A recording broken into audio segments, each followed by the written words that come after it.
वकला इस आईनी तरमीम पर क्या रद्द अमल देंगे? देखें जी, सबसे पहले तो ये आईनी तरमीम ही नहीं है। इस वजह से आईनी तरमीम नहीं है कि जैसे मैंने पहले कहा कि ये इनकम्प्लीट पार्लियामेंट से मंजूर करवाने की कोशिश की जा रही है, इसलिए इसको आईनी तरमीम कहना तो मेरे ख्याल से वैसे ही गलत है। और साथ ही साथ वकला का इसके ऊपर क्या रद्द अमल होगा, तो वकला भरपूर रद्द अमल देंगे, क्योंकि ये स्पेसिफिक पर्सन स्पेसिफाइड तरमीम की जा रही है।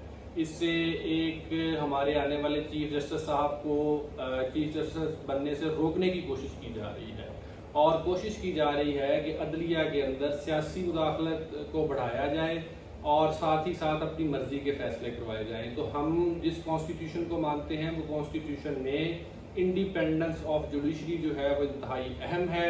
ये इंडिपेंडेंस ऑफ जुडिशरी पर हमला है और इसका जो रद्द अमल होगा इंशाअल्लाह वो शदीद होगा।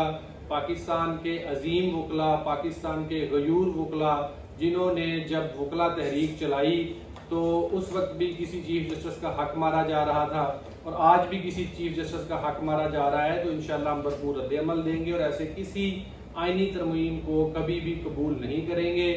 और साथ ही साथ मैं हुकूमत को ये कहता हूँ कि ऐसे काम नहीं करने चाहिए जो कल को आपके गले पड़ जाएं, तो इन कामों से दूर रहें। जो इंडिपेंडेंस ऑफ जुडिशरी कॉन्स्टिट्यूशन में है उसे ही बहाल रखा जाए, वरना फिर दमादम मस्कल अंदर तो होने ही वाला है।